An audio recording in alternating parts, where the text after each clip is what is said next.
It's time for the Josh Kirby on Sports Podcast. On this edition of the Kirby on Sports Podcast, baseball's plan to return. My conversation with Jason Kamlowski on the shortened 60-game MLB season. Plus, my interview with co-host of the Ball Girls podcast, Jordan Chikelli. All that and so much more. We hope you enjoy. Stay tuned.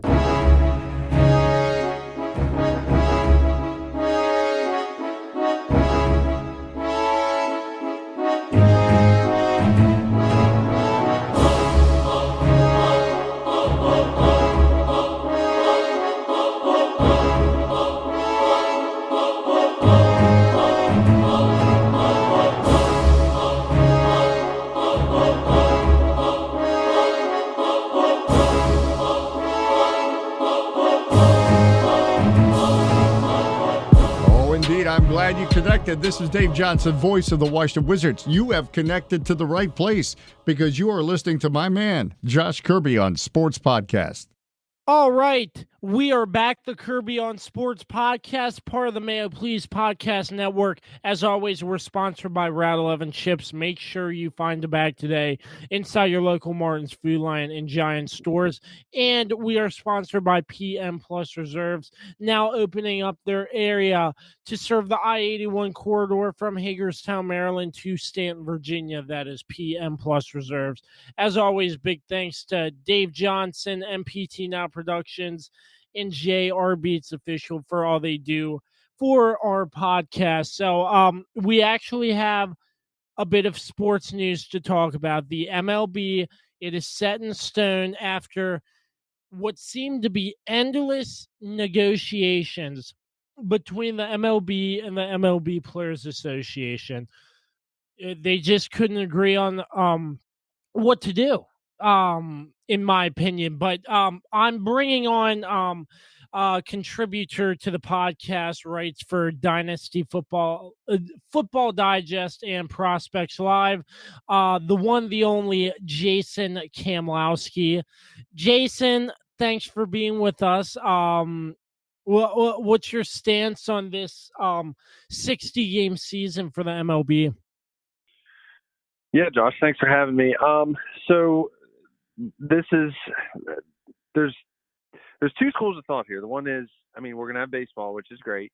We're gonna have some version of baseball, which is great. 60 games, which is not, when you're talking about a normal 162 game season, 60 games is a little more than a third of that.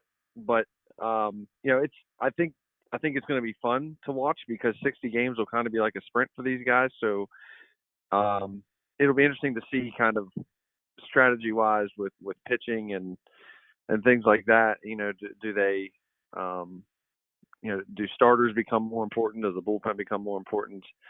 I think you'll probably see more in-game management than you see in a typical 162 game season, because really, there's 60 games. Literally every game is going to matter a lot. So, I think it's a positive thing that we're going to have baseball. But baseball really, they had a chance to kind of capitalize on the fact that there were no other sports going on in the country, and they really screwed themselves. And because they're going to come back. And they can't even set the date, but they're going to come back, sometime between July 24th and the 26th, which is going to give them exactly, I think, 3 days before the NBA season is going to start up. NFL training camp will start up, and I think the NHL season even is going to start up. So, they kind of had a chance to be the only game in town, for a month or for, maybe a couple months, and they couldn't come to an agreement, and it's greed on the owner's part, and Rob Manfred is the worst commissioner in all of sports. He makes Roger Goodell look like a competent person, and it really came down to money, and I have a hard time siding with the owners when every single one of these organizations makes money hand over fist during a normal year. And the owners are worried about the fact that they're not going to play in front of any fans, but they're billionaire owners, and they were quibbling over what was basically going to come down to I think less than $30 million a team in extra salaries to try to get some extra games in. And honestly, the collective bargaining agreement is up here after the 2021 season, and really all this has done is set up a showdown between the players and the owners. 2 years from now, and we could be looking at another work stoppage similar to the strike that they had back in the 90s. So this was bad for baseball. It looked bad for baseball. There's really no way to spin it in a positive light for baseball, other than the fact that we are gonna have games. And it's going to be a sprint to the finish line, and that'll be fun. But it's no doubt it was kind of disheartening to watch how this played out between the two sides. But I will always side with the players on things like this because the owners just make so much money, and I just can't side with people that are billionaires. Yeah, absolutely. And what you brought to my mind is the in-game management and how players are going to be used. I really love what you said about that, because 60 games in a season, that I mean, that's pretty crazy. They're shortening the season that much. Like, we don't even know how many games are going to be played. Like, is it going to go back to back to back to back, like every single day? How many days off are they going to get? Like you said, Jason, it's a sprint. And I really do like that analogy on what you said there. So I'm really, really looking forward to seeing how managers and the coaching staff handle the players and the in-game management, like more of like the pitching using starters and relievers. But that was a great point there. I want to move to just, man, I just can't believe you said that Rob Manfred makes Goodell look like a competent owner. Why do you think Rob Manfred is one of the worst in the MLB? I mean, name another major sports commissioner that wants to see less of their sport played. I mean, and it's not just this, Josh. They're contracting the minor leagues. They had a 5-round, amateur draft this year. The amateur draft is normally 40 rounds long. They trimmed it to 5 this year. They're getting rid of. I mean, they're gutting the minor leagues. I mean, absolutely gutting it. There'll be no more affiliates like in places like Frederick and Hagerstown, which are within 30 minutes driving time for me to go to a game. And they're doing it because of money. And Rob Manfred works for the owners. The owners are the ones that decide who the commissioner is going to be. And they're in a time when there are so many options for kids out there to play different things and try different things. Baseball really can't afford to lose more kids to other sports, or the new thing that's coming out is esports. I mean, my God, Twitch is huge. I was actually just watching before I jumped on here. I mean, there are so many other things that kids can do. I'm really concerned about the long-term future of the game. I mean, baseball will never die, but I mean, they've just really inflicted some long-term damage on the game, and some of this stuff I'm not sure how they walk back with regards to the contracting of the minor leagues and trying to trim down the overall organizational roster. And I know some people say a lot of those lower level guys don't end up making it, and a lot of them are just kind of organizational depth. But there's a guy named Randy Dobnak who pitches for the Twins, and I had the opportunity to interview Randy a couple weeks ago. Randy's dad or father-in-law is my phys ed department head. Randy pitched at a small Division II school in West Virginia, wasn't drafted, and was pitching for an independent league team up in Michigan, and the Twins saw him and signed him as a free agent. With what's going to happen with the contract in the minor leagues, guys like Randy Dobnak aren't going to even have a chance. And Randy Dobnak started Game 2 of the ALCS last year for the Twins. Wow. So, it's stories like that are going to go away. And those are the stories, take like Mike Piazza. Mike Piazza was a 60th round draft pick. And those stories are going to go away, and that's part of what makes baseball special. So, Manfred and the owners, have really just they've done some long-term damage, and just to the game, and then the relationship between the owners and the players is such a fragile one, anyways. And I think they've just set themselves up for labor strife here in about a year and a half. So, it's tough to watch the game you love disintegrate like that, but anytime we're going to play baseball, that's a good thing, and we should be grateful for that. And I am grateful for the 60 games we're going to get this year. Yeah, that is a very great insight. So, the way the season is going to work, it's a 60-game season. 40 games are going to be played in the team's own division. 40. The rest of them will be their AL counterpart. So, for example, the Nationals, the reigning world champions, by the way, they're going to be playing 40 games in the NL East, then the other 20 in the AL East. So schedules are getting very confusing with this. A lot of crammed in schedules. What's your thought on how they came up with this schedule format? Well, it's out of necessity, for one, because travel with COVID is hard. So, part of it's out of necessity, and they wanted to keep, geographically speaking, they didn't want teams to have to take these long road trips and stay in hotels. So I get that part, and I'm completely on board with it. But, when you talk about some of the rules, they're going to introduce a universal designated hitter. So both leagues will have a DH now, which will open up some spots for guys to be, in the National League, for guys to be an important piece of the roster for their team that may not otherwise have been. You brought up the Nationals. I think a guy like Howie Kendrick now has a legitimate role on the Nationals every day because he can DH. He was probably going to have a hard time finding his way in the lineup every day, which is, unfortunate because he still can swing it. But with the universal DH and the NL now having the DH, Howie Kendrick has an everyday role for the Nationals now. But the Nationals are actually an interesting point, and I'm glad you brought them up because after 60 games last year, they were bad. They were.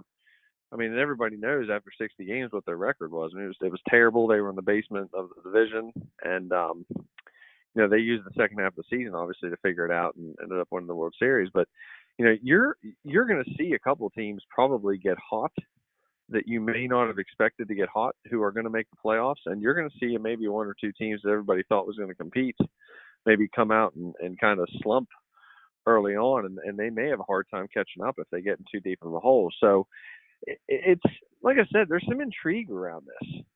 It's not all bad. There is definitely some intrigue around the fact that it's going to be 60 games, and with starting as late as they're going to start, the other thing that is good about this is some of these guys that were hurt and looking like they may not start the season on time or we're going to miss time are now going to be healthy and ready to play. So guys like Giancarlo Stanton, Justin Verlander,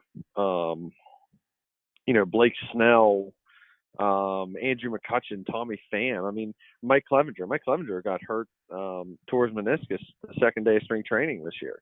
So it looks like he could be 100% by the time the season starts. So, some of these star players that went down early in spring training are now going to be able to play. And you think about the biggest move of the offseason was the Dodgers getting Mookie Betts. That was looking like a real sunken cost for them because, they basically are going to get 60 games of Mookie Betts. But I'm sure if you ask a Dodgers fan, would you rather have 60 games of Mookie Betts or 0 games of Mookie Betts? Which would you choose? And they would take 60 every time. So there's some intrigue around this. It's not all bad. From a purely, games played perspective and just kind of looking at where we're at and the hand we've been dealt with this, there's definitely some positives to what's going to happen with this schedule. It's going to be fun to watch. Yeah, in my mind, with 60 games, I feel like the World Series is going to be a toss-up because it's going to be more like a sprint, like you said. So, It's really going to be interesting to see. I really think their plan is a good plan, but how do you think they're going to implement social distancing policies with COVID still in the back of their minds? Like, because we can't have it. I mean, I feel like if I was a commissioner, we cannot have it. So we have a sports league going, like the MLB, and COVID just spikes back up. Well, and I mean, baseball probably lends itself as well to social distancing as any sport because the 9 people that are on the field, I mean, your minimum is 6 feet away from somebody. So baseball will probably be one of the sports that's the easiest for the most part to stay away from each other on the field, and it's a low contact sport. But the problem with anything is, human nature is to high five or fist bump or hug or you know, do those things, and it's going to be hard to keep guys away from that. And then obviously with baseball, I mean, you spit everywhere, and Uh-huh. so that's just something they're going to have to work on. I mean, the good thing is these are world class athletes, so and hopefully they have a plan in place to kind of have them live in a so-called bubble, to keep them from maybe contracting COVID from somebody on the outside. But it's going to happen. A player is going to get COVID, and he's going to be shut down for 14 days. But they have put in some rules for physical distancing as far as if a coach or a player wants to argue a call with an umpire, they've got to stay 6 feet away, and if they get closer than that, they're automatically tossed out of the game, and they're going to be fined. Pitchers can have a wet rag in their back pocket, and they're going to encourage them to use that wet rag instead of licking their fingers in between pitches. So there are some things that they're going to try, but I think just because of the way baseball is structured, it's one of the easier sports to say, hey, we've got to adhere to social distancing guidelines. I mean, you don't have 11 guys knocking helmets, every play in baseball. Yeah, that is true. So a lot of great implementations they're trying to put into the game. So already I found out today Rockies player Charlie Blackmon, one of the 3 Colorado Rockies players to get diagnosed with COVID. So it's been very crazy to see the amount of athletes and sports professionals that have come down with COVID here in the past week or so. Another interesting point I want to bring up. There have been some athletes from different leagues, the WNBA for one, the NBA for two, players deciding to forego the rest of their season to spend time with their family, keep their family safe with a shortened season. Do you agree with any athletes who want to forego the rest of their season to for whichever reason that may be, due to this shortened season and COVID? Yeah, I mean, if a guy or a girl or a male or female athlete think that it's in their family's best interest for them not to play this year because of this, I mean that's fine. I mean, we all have to live our lives, and whatever that means, I think we have to respect that. And if that means that someone feels it's best to sit out, this season, then you have to respect that decision and say, what, if that's what you think is best for your family, then good for you. But on the same hand, if players say, hey, I want to play, and even if I've got COVID, I still want to play. And if you get a group of guys in the locker room that says, hey, there's 26 of us or 25 of us on the roster, and we're trying to win, we don't care if there's COVID. I mean, these guys are athletes, they're competitors, but they're also dads, and they are husbands, and they are sons, and the same thing with women. They're moms, and their wives, and their daughters. Yeah, I think you just have to respect the decision, and you just have to understand that this is this is a time unlike any other that we've seen. It won't last forever, but for right now, this is the reality that we're dealing with. And the sooner you come to grips that you're just not in control of any of this, the better off you're going to be. And just be glad that you're going to have any kind of sports to watch, because it could be worse. Yeah, yes, we are glad here on the Kirby on Sports podcast that there will be some sports to watch soon, some sports for us to cover. We're looking forward to bringing you all the coverage. So before we let you go, Jason, do you have any very early predictions on what this MLB season could look like and who could potentially take home the World Series trophy? Well, I mean, I think depth is not going to be as important, obviously, with 60 games. But I don't know really that the 60 games will play as much of a role in some of this maybe as people think. I mean, I still think in the AL, the Braves or the Yankees have to be the favorites. I mean, they're just too loaded. And that pitching staff with Garrett Cole and I mean, they're just too loaded. But I do think in the AL, the Twins could be the team.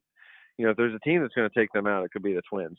I think early on you're going to see hitting is going to be ahead of pitching, because I think a lot of these guys have probably been working out, and I just think, I think it's going to be the opposite of spring training. I think the hitting is going to be ahead of the pitching, and I think some of these pitchers are not going to have enough time to really work themselves up to where they need to be to throw a 7 or 8 inning game, because they're going to have essentially 3 weeks to get ready for the season, whereas spring training is about 6 weeks. So, I think the Twins could be a sleeper team in the AL. In the NL, it's hard to go against the Dodgers. I mean, that lineup is going to be so deep. But the Nationals are the reigning champs, and with the pitching that the Nationals have, when you look at that top three of Scherzer, Strasburg, and Corbin, having 3 stud arms like that in the 60-game season is really all you need. Because, like I said, the depth in the pitching staff is not going to be nearly as important with 60 games. So if the Nats can kind of figure it out, and you're looking at each starter making probably 10 to 12 starts. I mean, that's good for a team that has 3 top of the line arms like the Nats do. So yeah, it's going to be interesting, and I'm sure there's going to be a team that kind of comes out of nowhere. I know a lot of people. I think the sexy pick is probably the Rays down there in Tampa, which makes a lot of sense because they do have a ton of pitching. But I think if I had to probably pick a dark horse team, it'd be the Padres. I think that lineup is really good, and I think their pitching staff can do enough to kind of sneak up on the Dodgers. So, it's going to be fun. And like I said, at least we have something to look forward to in the way of organized sports. Absolutely, Jason. One more question before we let you go. How'd you like the MLB draft? Any big names you want to talk about? Because I know you write for Prospects Live. So was there anybody you were eyeing that got drafted in this year's draft? Yeah, our site covered the draft, and they did a really nice job. I mean, the guys that run the site, and just to be clear, like I'm a very small part of that site, but the guys that run the draft, they did a live stream for all 5 rounds. So we had wall-to-wall coverage on that, but it was 5 rounds was unfortunate, but it was it also condensed the player pool a little bit. I was actually, we did a kind of a question and answer article on the site where we picked our favorite pick, our least favorite pick, and then our most surprising pick. I mean, my favorite pick of the draft was Cole Wilcox. The Padres took him in the 3rd round, and he's a college arm out of Georgia, and he is actually he's a draft eligible sophomore, which means his signability is going to be tough. I mean, it's going to be tough to sign him. But the Padres had a really good plan because they drafted 2 guys ahead of him that they knew they could sign for under slot. So they have over $3 million to throw at Cole Wilcox. The problem is Cole Wilcox is represented by Scott Boras, and we all know how that goes. But if they manage to get Cole Wilcox in the fold, that'll easily be the best pick of the draft. But the team that I thought really did well, and this is going to sound like a homer pick, was the Pirates. They went with Nick Gonzalez out of New Mexico State in the first round. He'll play second base for them, and he's one of the better hitters in the draft. I mean, his bat control is second to none. And he really, his raw power is double plus. So, and I was actually shocked that they drafted him just because he was the guy that made the most sense when their pick was up. And then they followed that up with a couple really nice picks in the top 50. I mean, it was really nice to see the Pirates kind of go with the plan, but of course they've got new management and a new general manager. So, it looks like they're making some strides, but overall, some of these guys that got drafted may potentially find their way onto what's going to be called the taxi squad for these big league clubs, which is going to expand the roster of guys that will be available to them. So, you could see some of these first round draft picks,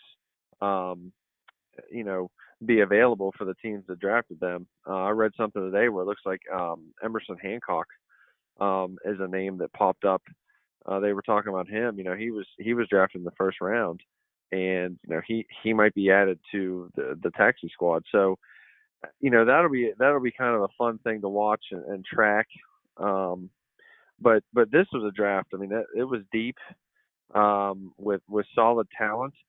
I don't think there was not an Adley Rushman, I don't think, in this draft, in my opinion. But I think it was a lot deeper than a lot of the drafts in recent memory. Just the sad thing is, with no minor league baseball this year, we're going to have to wait a year to see if some of these guys play. Absolutely. So you've heard it from Jason Kamlowski, his insight about the MLB season coming up towards the end of July. We're excited. I know you're excited, Jason. I know the fans are excited as well. As always, thanks for coming on the show, Jason. We love having you. Any last words for the podcast? No, guys, just stay safe out there. Follow what they're saying to do. And whatever it is, like I said, whatever it is you decide to do, however you decide to live your life, I mean, that's up to you.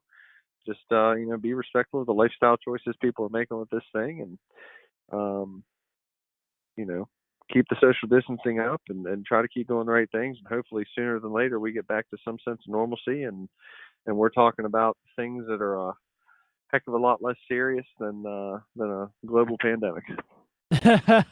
Absolutely. Aren't we all thinking that? Once again, Jason Kamlowski from Dynasty Football Digest and Prospects Live. The Kirby on Sports podcast will continue right after this. The Josh Kirby on Sports podcast, part of the Mayo Please podcast network, is sponsored by Route 11 Chips. Make sure you grab a bag today inside your local Martin's, Food Lion, and Giant stores. And our new sponsor and fellow sports fans at PM Plus Reserves, providing reserve studies for homeowner and condominium associations in the Washington metropolitan area for the past 30 years. Make sure you check us out on all streaming platforms via the Mayo Please and the Josh Kirby on Sports podcast. You can also find the Josh Kirby on Sports podcast on Facebook, Twitter, and Instagram, along with the Mayo Please on Twitter. Have any questions for the show? Feel free to shoot us an email at kirbyonsports@gmail.com. All right, welcome back, the Kirby on Sports podcast, back with another special guest, Jordan Chickelli from the Ball Girls podcast, completing her undergraduate degree in sports management and currently in her postgraduate studies for sports journalism. Jordan continues to strive in creating unique sports content as well as creating the discussion on various issues surrounding the sports world. Beyond the Playing Field, she is currently the co-host, producer for her show, as I said, the Ball Girls podcast, and has featured articles on the Toronto Observer and the Canadian Baseball Network. Let's bring her on right now, Jordan Shkelly. First off, Jordan, thanks so much for being with us today. Two questions to start off. I hope you and your family are staying safe during these uncertain times. Hopefully everything's going well. I know there are some different rules in Canada with COVID and whatnot. So, what has been going on north of the border in terms of COVID, and how has your podcast been going without having much of any sports on recently? Yeah, so COVID, obviously, it's different how you guys have different per state. It's different per province here. I'm in Toronto, so we're kind of like the main hub area of it. It's definitely obviously scary because it's something that you don't really know the future about. But yeah, no, it's been pretty good. Just wearing masks everywhere. Different places. Like the other day, I was in a smaller town, and it's mandatory, to wear your mask. But yeah, like they just opened stores up, salons are open, so it's getting back to normal a bit, but not all the way. And then with our Ball Girls podcast, we actually started it during COVID, so we have yet to actually report on live sports, really. So yeah, we've just been adjusting to it like everyone else. Yeah. So, tell me a little bit. What's it like? Being doing what you do, sports journalism and stuff like that. How'd you decide you wanted to get started with something like that? Yeah, for sure. So obviously, like you mentioned, I did my undergraduate degree in sport management. I also minored in media studies. Later throughout my university career, I realized that I wanted to not, because like the program that I was in, it's more so if you want to be like a GM or an agent or kind of go down one of those routes. But that's not really something I see myself doing. So I decided I wanted to try the media route, since I'm pretty good with social media and content creation. So yeah, I had an internship with the Leafs and the Raptors, their organization, and I could either continue down the road. It was community programming, or I could branch off into media. So I decided to go back to school and try to make something out of that with sport journalism. So, have you covered any big sports yet, or still getting up there? Still getting up there, unfortunately. So my one professor is Shai Davidi. He's a great baseball analyst, and he was supposed to take our class to go see a Jays game and do a game over report on it. But obviously that's not happening now. It could happen down the road, but as of right now, it doesn't seem plausible. But I actually was able to go down to spring training before COVID basically ruined everything. But yeah, I got to report on some of the players, more so with the Jays and their minor league organization. So I got to interview Will McGafer of Lansing Lugnuts. Yeah, and then I did some NCAA softball, so still getting my foot in the door with it, but still have done some cool stuff. Yeah, that's great to hear. So, tell us a little bit more about what made you all decide to start the Ball Girls podcast. You all do a great job, by the way. So, tell us a little bit about your direction of the podcast and what you want to make of it. Thank you, first off. So actually, our professor, he pulled us aside one class. So my co-host Haley and I, we go to school together, and we always get caught talking in class. And usually our professor like wants us to work away from each other because he thinks that we're too involved with one another.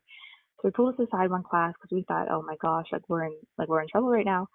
And he was just like, I know I said I want you guys to work separately, but I actually want you guys to do a podcast together. Like you guys bounce off each other's like amazingly. Like you guys are very alike. I feel like it would be great conversations even beyond sport.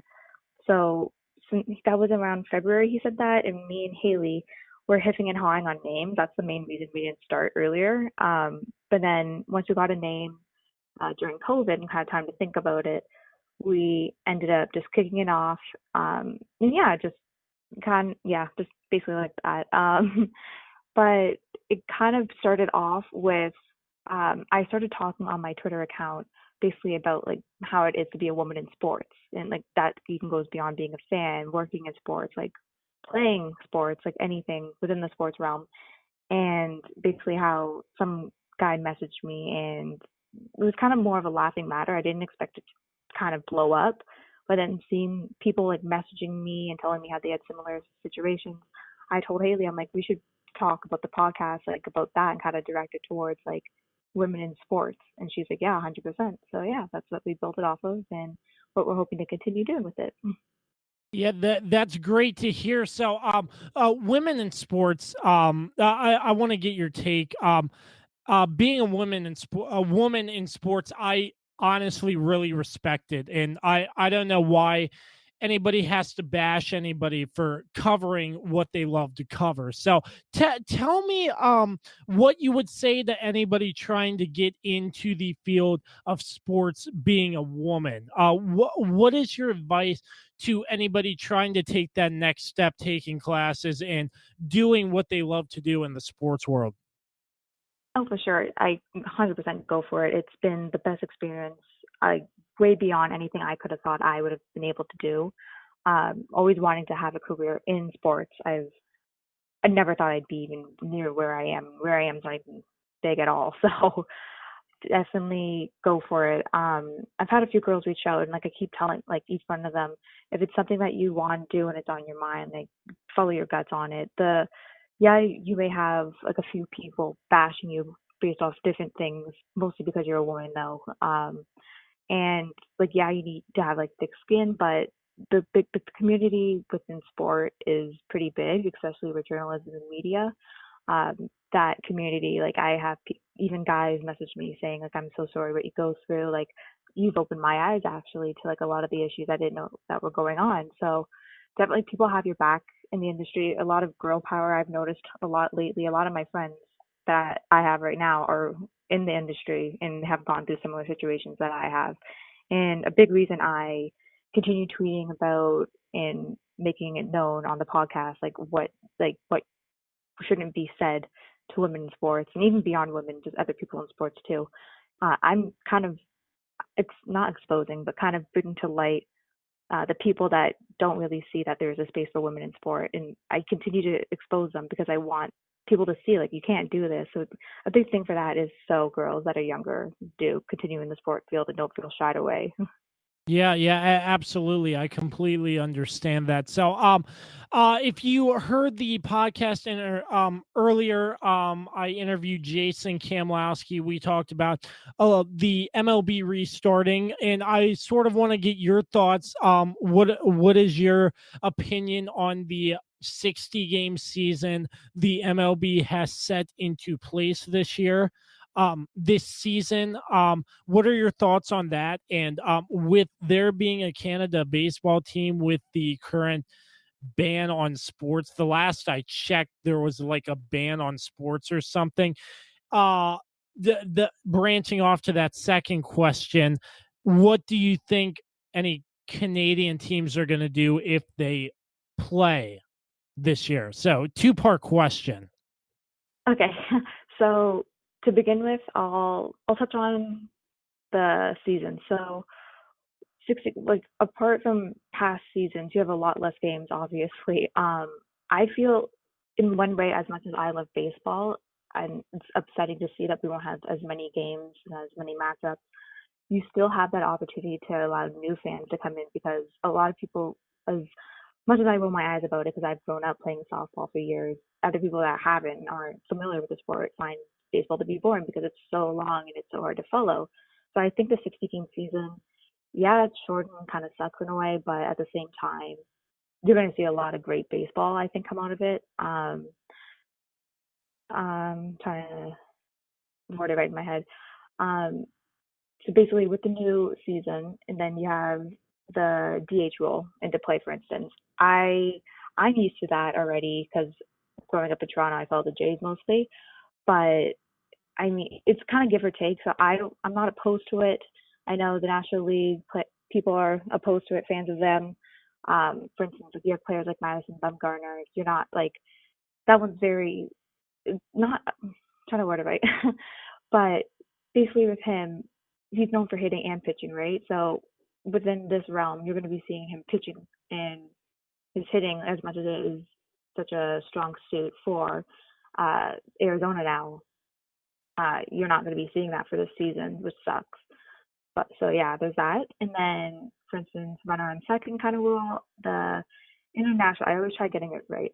The international rules of the player on second in extra innings. I know a lot of people don't like it. I don't like it. But I mean, since you already have so many short games, and I know they're just trying to squeeze in everything, and they don't want long games, I guess. I mean, it's just something I guess for this year.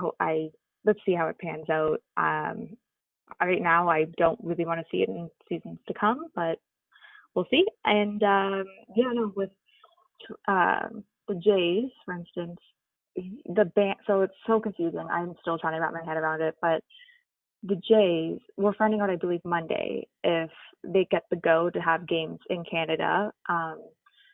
I don't see it happening, to be totally honest. Like, for instance, we have the NHL.